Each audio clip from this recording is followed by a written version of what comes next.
You gotta take control. Life's too short. Get out of your head, make a better life instead. You gotta give it all your best. So put your hands up to the sky and live your best life, alright. Don't just let it go by, just try, oh my. Got only one life, got only this time. We gonna get it right. You gotta let go of those who don't belong in your tribe. So cut the bad out of your life. Yeah, do it one. What's going on, guys? It's your boy Jedi Joey, back again with another video. So I just finished watching Cobra Kai Season 6 Part 1, and I wanted to wait till I watched it a second time. I've now seen it twice, because sometimes when recency biasness sets in, I see a lot of people posting negative thoughts, and I see people just forgetting that this is a Part 1. Remember, guys, this is Season 6, but this is not the end. It's only the beginning. You have to understand that they're setting themselves up for a grandiose, grand finale. This is the beginning of the end. And yes, we have to wait till November, but there's so much material, if you're a Cobra Kai content creator like myself, that you get to work with. Like what kind of surprises are in store, what kind of appearances are in store. I mean, there were so many things we got wrong about Part 1 that, like, it's so amazing to see how things go forward. So we're going to dive into this. Now, at certain points during the review, I'm going to do this mullet style, okay? So we're going to talk review in the front, spoilers in the back. So let's go into the overall general thoughts on how I felt this season, this fares as a Part 1. As an experience, I've seen several shows in 2024. When it comes to The Acolyte, when it comes to The Boys, like the Sekai Taikai or the All Valley, this show is absolutely dominating every show in 2024 so far. Because this may only be 5 episodes of one part, but my heart was constantly on, like, complete, like, you know, like they say when you're in a fight, right? I felt I was on defense the entire time. Like, I could feel like the offense and the defense were just like, there's moments during the episodes where my heart jumped for the events that were going on. And Cobra Kai does such a great job of delivering the comedy blended with the action. And these writers, John, Josh, and Hayden, you guys did not skimp yourself in this story. These episodes are so good. I know a lot of people complain about the runtime, but it's not about the runtime, it's about the content. So when we go through these episodes, so overall Part 1, we're going to dive into spoilers in the overall stories of the episodes, but first, overall Part 1.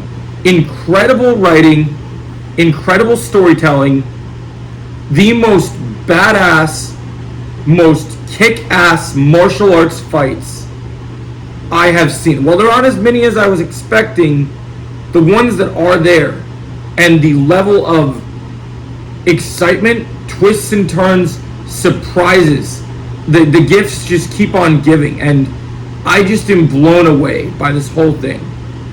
Like, when we go back and forth between this, they fulfilled character arcs. We see a character, their arc's wrapped up. We don't know if we'll see them in Part 2, but we don't necessarily have to.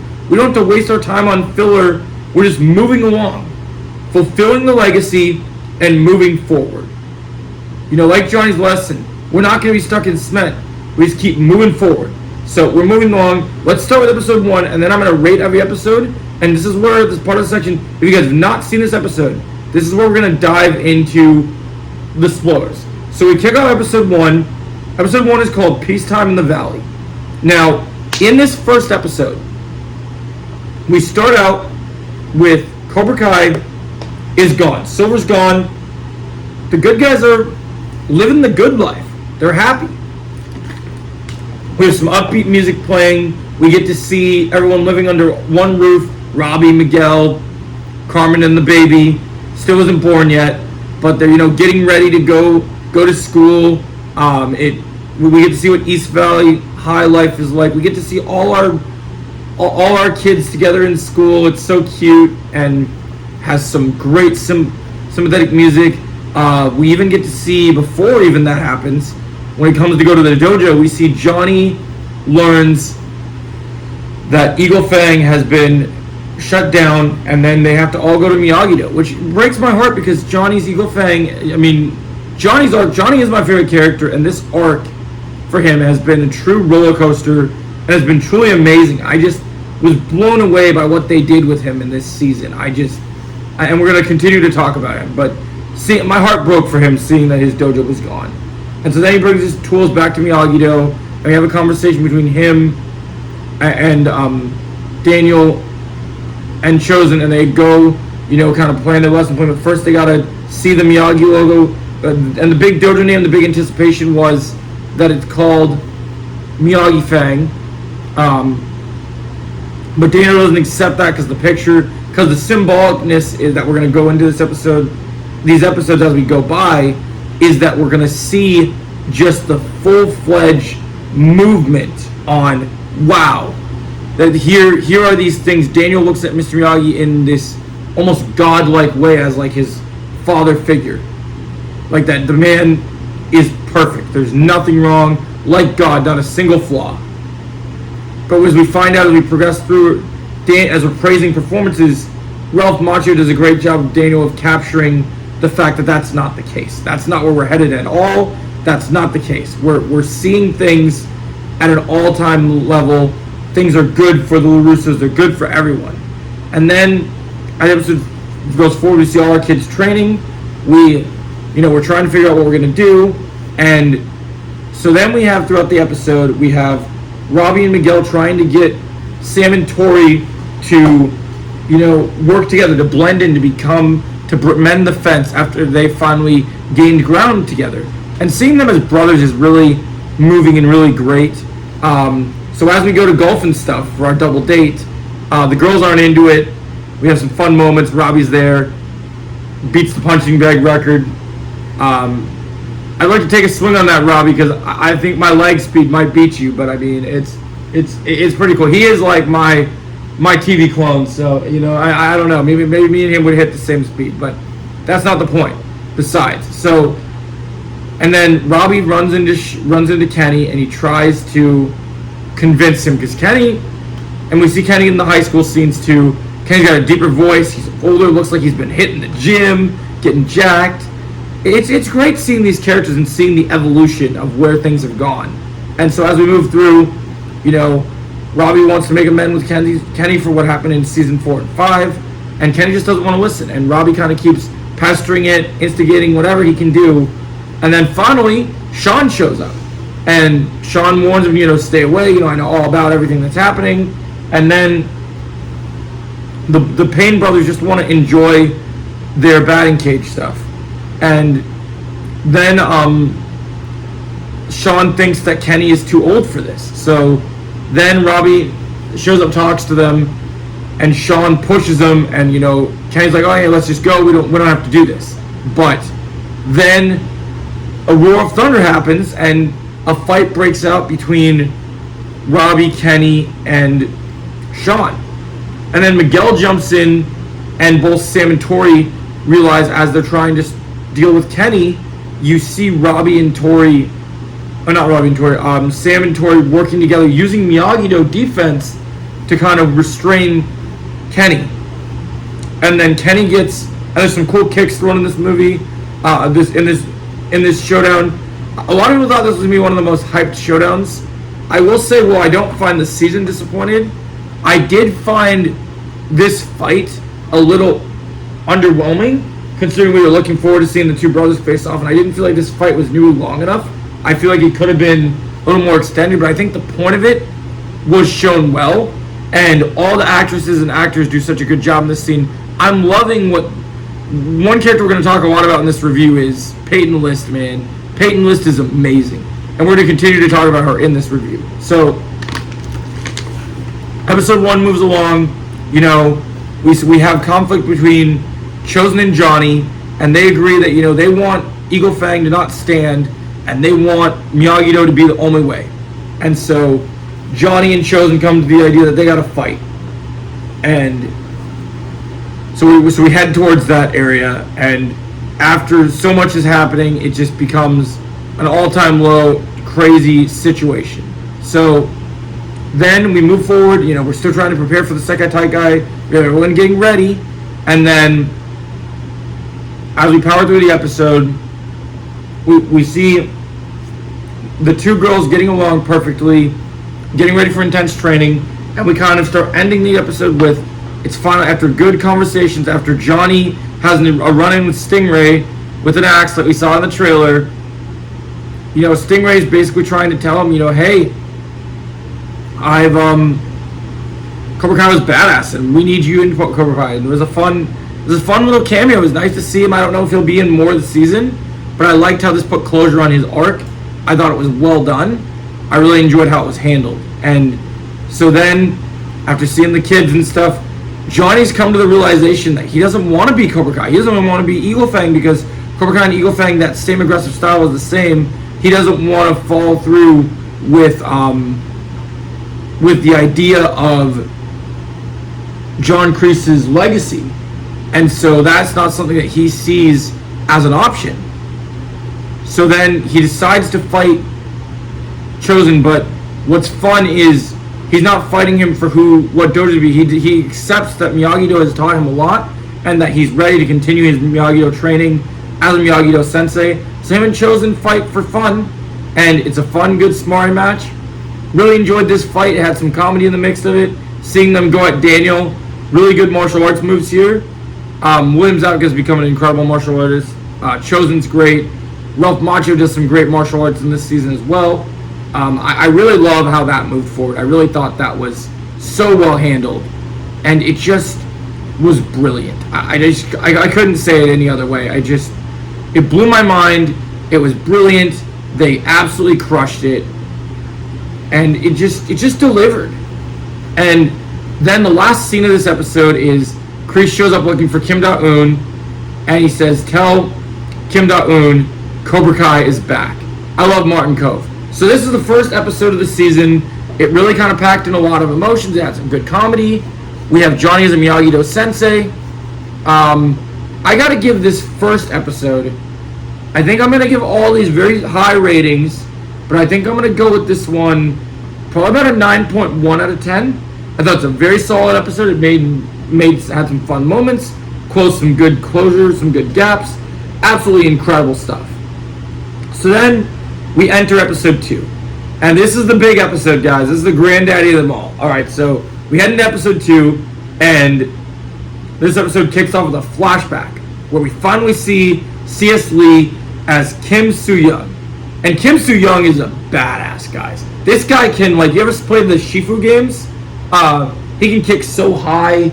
He's such a ruthless villain. I love this arc. And I've been predicting that he was going to be the main villain since the start. And I don't know how much he's going to be in this, all 3 parts, but so far his presence over part 1, without even being in every scene he's in, he steals it. You really feel how villainous he is, even in the flashbacks. And you see, young Kreese stands up against him and sets the tone, and it ends up being that he's standing up for Kim Da-eun, and Kim Da-eun starts her training immediately after he leaves. And so then we enter present day, and she's training, getting ready, and she finally meets up with Kreese, and Kreese says, I would have been there for you in the valley, but Silver, and then she said Silver is gone, and then Kreese says, oh, we need to compete. We have a spot in the Sekai Taikai. I think we should go win it. And then she says, it's not up to me. And they open a door, and you see Master Kim. One of the most biggest theory for most people, if you haven't watched my latest video on this, Master Kim being revealed to be alive, I think is a huge reveal for the show. It shows legacy. It shows that anything can happen. It's anybody's game. And I think it's brilliant. And I loved how it was handled. I thought it was absolutely brilliant how they showed us. And so then, you see the Kreese and Kim arc come full circle. You see how everything comes together, and it's just brilliant.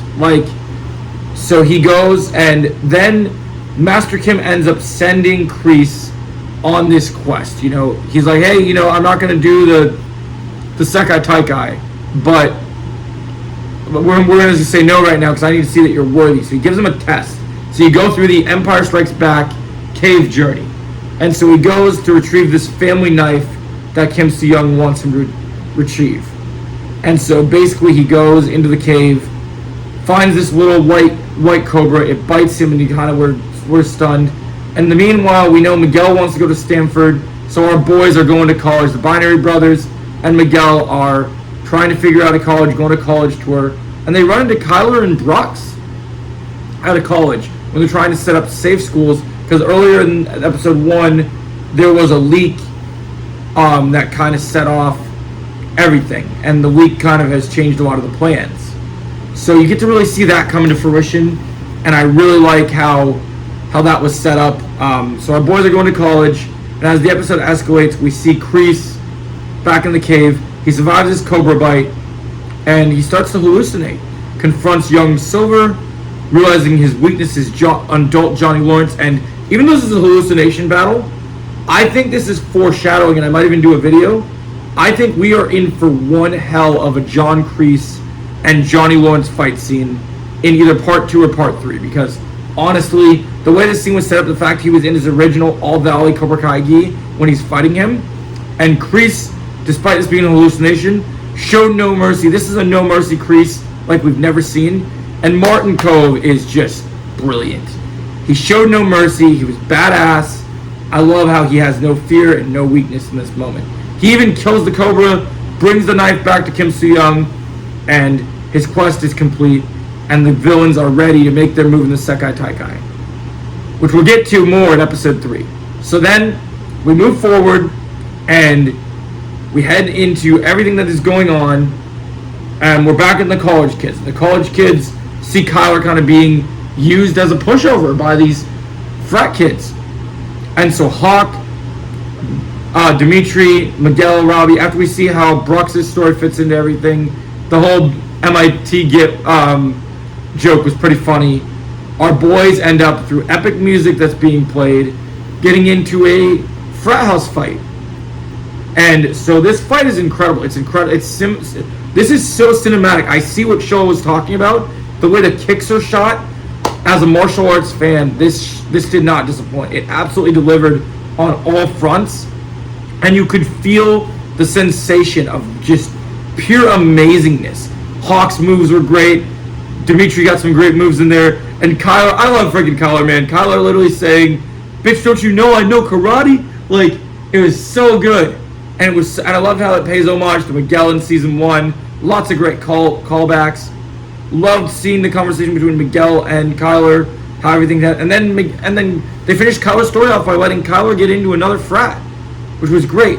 And Miguel's still trying to figure out the college thing, and we fall into the episode with just that, the college stuff being wrapped up, and we're getting ready to enter episode 3. So episode 2, let's finish off episode 2 before anything else happens.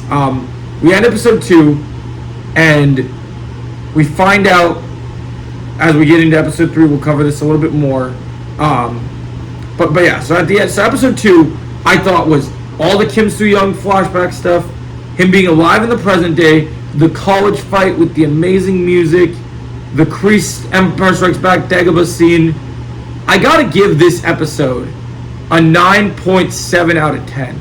It was so brilliant. It's one of the best episodes of Cobra Kai in my opinion. I loved it. Thought it was great.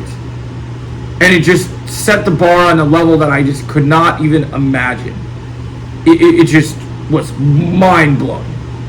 And I just loved it. And so now we move into episode 3. In episode 3, this episode is directed by Daniel LaRusso himself, Ralph Macchio. And so we dive deep into the Miyagi box of secrets, and that leads to some crazy revelations. How Mr. Miyagi was not who he thought he was. He was a thief and a murderer, and Daniel really struggles with this. It really takes him some time. So Chosen and Amanda and him all go on this goose chase this guy down, leads to some interesting information. And Daniel really struggles with it. And because of the whole flooding, Johnny is trying to get a job. He gets a job at LaRusso Auto as a car salesman.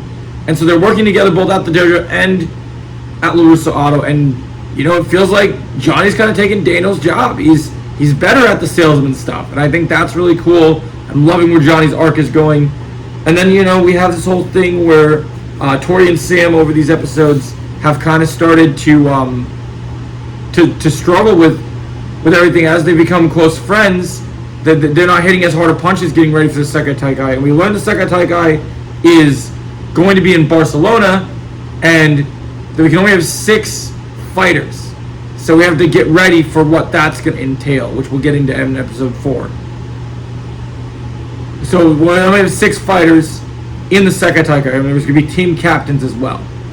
Which we knew this was coming from what John Horowitz had teased, but we'll be getting into that in episode 4. So then this episode, alongside the Daniel stuff with Mr. Miyagi, the big focus of this episode pays off with Johnny, with Kreese. We go over to Korea, and we meet our big bad. We meet Kwon, and we meet the other students. We meet Yoon.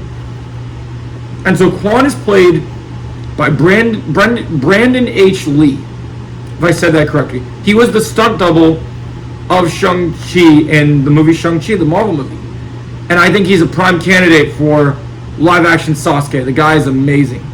I really admire that when we got these Korea scenes, too, that they really kept the subtitles on. It really added for intense feeling. And so Master Kim has tasked Kreese with finding a way to make sure that the best students in the world are ready for the Sekai Taikai. And this is a Cobra Kai like we've never seen before. More no mercy than we've ever seen.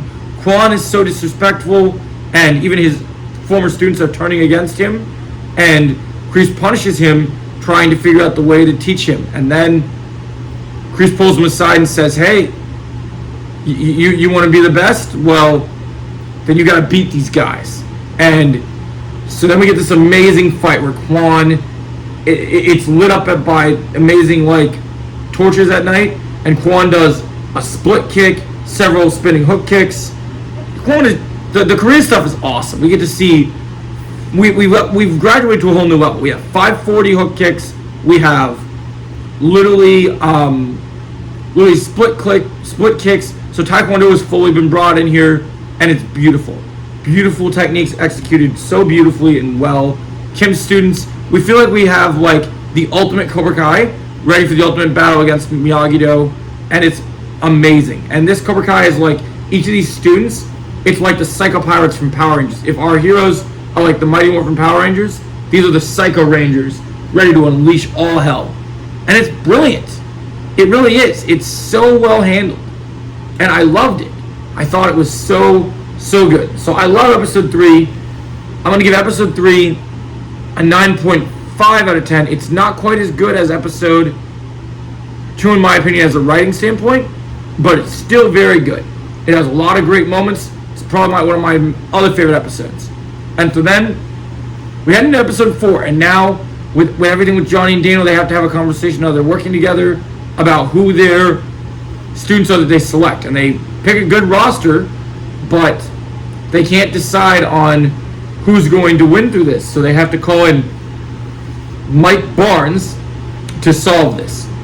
And Mike Barnes brings an intense level, talking about the Sekai Taikai like it's the Tri-Wizard tournaments of the martial arts thing. But then again, Dimitri and Hawk did say that this is like the Tri-Wizard tournament, and Hawk has now got his red, white, and blue mohawk, which despite the haters, I love the red, white, and blue mohawk. I thought it's fantastic. In the last episode, something I forgot to mention is Sam and Tori had a sleepover and kind of got to get their aggression out, and they kind of broke through at an amazing level. And so then in this episode, we really get to dive deep on the eliminations and see the very best of the best through competitions. And we get to the final 12. And they have to go through these challenges. So we end up getting Miguel, Robbie, Sam, Tori, Hawk, Dimitri, Mitch, and we end up getting Devin, and all these different fighters, and Kenny, because they all pass these challenges, and it really is a struggle for people. And then halfway through the episode, after the big test happens, we get in the final 12, when it gets down to the bottom 2 to read through the answers, we get one of the most satisfying fight scenes for fan hype that we've ever seen. I was on the edge of my seat during this, guys. We got in a basically carpenter woodshop situation. Mike Barnes and Johnny Lawrence, the two bad boys of karate, finally faced off in a glorious duel. And I know some people might have the situation that Mike Barnes would beat Johnny, but Johnny's been doing so much more karate Mike stopped doing karate to run his furniture store, so it's been such a while for him. But Johnny has stayed in karate and has been one of the best fighters so far, and that's why Kreese is so proud of him. Despite being against him, he was Kreese's best student, and he showed in this fight he distributes both Miyagi-Do techniques and incredible spinning hook kicks, and just, it's a beautiful fight. It's one of my favorites. I loved it. I can't wait to recreate it with my boy Trevor. We'll be recreating it the next time I see him. You better believe that. And let me know in the comments who you would rather see as Johnny Lawrence, me or Trevor, and who would you rather see as Mike Barnes? I'm dying to know. But let's move on to, so episode 4, we get our eliminations, and we go deeper into the episode, and we have to have the final ones to determine our last set of fighters. And it ends up getting out that Hawk didn't enroll in MIT. And that whole stuff sets up stuff after a visit from Yasmin, realized after a vote of confidence that we've been struggling. Dimitri needs that extra pushback to train hard and get ready to fight in this tournament. And so then we get to see Dimitri kind of turn into a bit of Bully Maguire because of what's going on with their friendship. He really wants to go to MIT with Hawk, but Hawk is trying to explore other options after the college fight. And so it's brilliant how this is put together. These fights truly test in competitiveness. And so our final ones are chosen. They trick Kenny by putting laxatives in his water, and he loses. So Devin ends up teaming up with Anthony to trick Kenny and make Kenny knocked out of the race in a running face-off.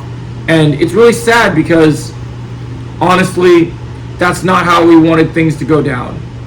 It's really unfortunate that this does end up happening. And so I don't know how I feel about Devin. I feel like this tournament's going to be so crazy. It's going to test these students in so many ways. I'm really nervous for what's going to happen to her because I think she's a great character, but I don't know if she's ready for this tournament. I know they're really doing a good job of showing Johnny fathering her since we know that Johnny's going to have a girl now, but it just didn't sit right with me, and I'm really curious to see what happens. I'm really nervous for her because these new Cobra Kai students are next level, and it's going to be a problem. So then we move forward, and we see it all come together. It comes together, and we move into, we have our final test. The final bottom students are chosen. Hawk's out because Dimitri shows no mercy and kicks him out of the way. And so we end up, Devin ends up going, everyone ends up going, and we have our main people ready to compete in the Sekai Taikai. And now all that's left is the captain rounds. So then we head into episode 4. I like this episode a lot, but there's a couple inconsistencies that I feel like it's a really good episode, but the Devin stuff does kind of piss me off a little bit. So I'm going to have to drop it down to a 9.4, but it's still very solid. It's a good episode. I think the fight in this episode is the highlight of everything, but I think it does have some great moments. Now we head into the final episode of part 1, and we are in episode 5. We kick this episode off with Tori learning about,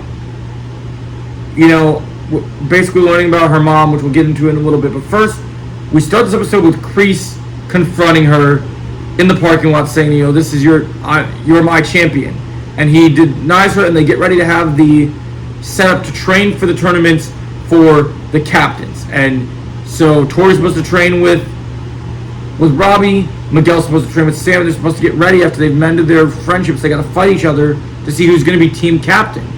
And so as we move forward, that starts to happen. The fights get prepared on. We see a series of flashbacks of Robbie ends up training alone because, unfortunately, through tragedy, and Peyton List does this. We talk about performances. Peyton List and the actor who played Dimitri, they have some of the best performances this season. Everyone has great performances, but these two stand out to me. And Peyton List deserves an Emmy. What she goes through in this episode, a good writer puts their characters through the ringer. They really my heart was on the edge of its seat in this episode. I felt for Tori every step of the way. And Peyton List she carries so much with her. Seeing the flashbacks of her as a little girl tore me up so much. Seeing how she struggled when her mom was dead. I have a couple theories about how her mom is killed because they had showed her she was happy. Her outburst in the hospital. And so then she kind of goes into complete depression and anger mode So when it's time to do the fight, she's nowhere to be seen. And so then you have the fight, get ready, and we have the fights happen. You know, after the whole situation, they're trying to train the kids separately. You have Johnny and Dana struggling. Johnny even wants to leave the dealership and start his own, but then Amanda talks him down. Great comedy there. Fun moment with Louie. All the whole shebang, basically. And then we get ready to do these fights. Miguel and Robbie have really geared up for this. They've been training really hard. But Robbie is struggling because of Tori. And both Johnny's training, well, there is hilarious moments in it. Dana's training, they both prepared them for this. But Robbie and Miguel wants to win because he thinks this will help him go to Stanford after he was technically not rejected, but basically deferred, which means he didn't get a yes right away. Dimitri gets into MIT, and Hawk isn't going to the Sekai Taikai so far. But we'll see how it all plays out. And so then you go all in, and you see these fights go on. This fight between Robbie and Miguel is full of adrenaline. Just these two amazing fighters displaying that they are truly the best of the best, which is what this episode is called. And you see that in everything. It just delivers on all fronts. And so then as they move forward, the fight goes on. Robbie ends up landing the most points and winning the match. When Tori shows up, Robbie is just able to pull through, landing incredible high kicks, amazing 540s. I can't wait to recreate this fight. I mean, I love Miguel and Robbie. I feel for Miguel, but Robbie has needed a win since the beginning of the show. And if you haven't checked out my What to Expect from Robbie, I predicted that he would be either one of the Sekai Taikai captains or win the Sekai Taikai. I still think it's possible he could do both. But I'm glad Robbie got the win. It's so amazing seeing Robbie and Tori's relationship. But seeing how Tori is in this scene, you see her just still broken. But all she wants to do is fight. So you get to the Sam and Tori fight. And Johnny and Daniel had a situation where they talked about who's going to ref both things. Daniel ref Miguel and Robbie fight. But Johnny's going to ref the Sam and Tori one. And so the Sam and Tori fight is full of pure aggression. These two are two rivals, but they're not enemies anymore. They've kind of come together and had this amazing friendship. But then everything is all batting the hatches goes on. Tori is fighting with pure aggression because all she wants to do is fight because that's all she has left after her mom is gone. She's lost everything. Every ounce of her. You can feel in your heart sinks for her. You can feel the adrenaline. Everything she's feeling, it just hurts, man. It hurts. And so Amanda gets a call and they have to stop the fight. And it's heartbreaking. Tori walks away from Miyagi-Do, but we'll come back to her in a minute. And it hits Robbie, it hits everyone. But she is just, I see a lot of people criticizing this. We're going to get to what some of the people are criticizing in the end because I want to explain it further. But this is so heart-wrenching. I just can't believe what she's going through in this episode. Peyton List, give this girl an Emmy, man. She is so good. I am blown away by her performance this season. And I've always liked her. But I think this season she's giving her all and truly proving it. And so then, because Tori's out, Hawk is in. So we have our 6 going to the Sekai Taikai. Robbie and Sam are granted team captains. Before that happens, which we'll get to in a minute, Johnny and Daniel have a moment after the Tori conflict because Johnny was basically saying they should fight, let her fight out her aggression. Because Johnny thinks the best way is his aggression way still. But Daniel is stuck in the cement like Johnny's lesson and won't move forward. He's still hung up on the whole Miyagi thing. And Johnny's trying to speak real truth into Daniel. And even though some people get mad about the idea of them fighting, this fight was necessary. And Daniel makes a big mistake because one of Johnny's biggest parts of this arc is realizing that he doesn't want to be in Kreese's shadow anymore. And he literally, Daniel strikes first on Johnny, which proves what Silver said in season 4. There's always been a little bit of Cobra Kai in you. And it just, it hurts. And this scene, Johnny literally is, I'm done with Daniel. After this tournament is over, it's over for me. It's good. But then after this, once the Sekai Taikai captains are basically crowning their headbands, Daniel realizes something. He goes, looks into Miyagi box, and we get the reveal that Mr. Miyagi fought in the Sekai Taikai, which is incredible. Absolutely incredible and so shocking. Then we get to Barcelona, Spain, seeing many different dojos.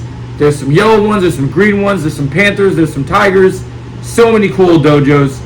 And the music kicks in. We see our Miyagi Fangs looking fiercer than ever, ready for a great tournament. Nothing can take them out. They're confident. They're here to win, and they're here to win it. But then the music gets darker, and our Cobra Kai students are revealed in brand new gis that have never been seen in any set photo pictures. The most badass Cobra Kai gis I've ever seen. I want one so bad. You have Quan front and center. You have Yoon there. They're all there in incredible fashion, and it's mind-blowing.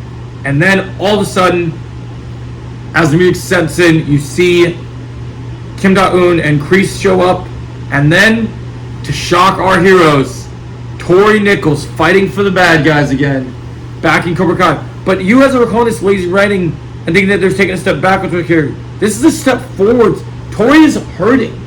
She is hurting, guys. You need to understand that she is going through something right now that you guys might have never experienced in your lifetime. This is all she has left. And in Miyagi-Do, she can't fight this way. She can't, this is all she has. So I think you guys need to give the writers more credit and not attack them for this, because she is literally fighting just to fight so she can get something out of this. She has to take care of her brother. That's all she has left is family. And fighting and winning in the second Taikai is the only thing that will work for her. Even if she doesn't win, she needs to fight. She has this aggression that she needs to get out. It's eating her alive, this grief that is swelling within her. And so this cliffhanger ends with Kreese saying, "Let the games begin." And it kind of reminded me of Bane from The Dark Knight Rises. Let the games begin. And it was truly, this was an amazing, I think it's safe to say all episodes in this part were amazing. I gotta give episode 5 a 9.9 out of 10 because it is so good. It sets this up as such a grandiose feel. You feel everything that's happening. You know it's a threat. You know it's crazy. You know that part 2 is going to be crazy. Can't wait for November 15th. What did you guys think about Cobra Kai Season 6 Part 1? What do you rank the episodes? Did you like this episode? And if you did, make sure you hit the like, share, and subscribe. And I'll catch you in the very next video. Thanks for watching.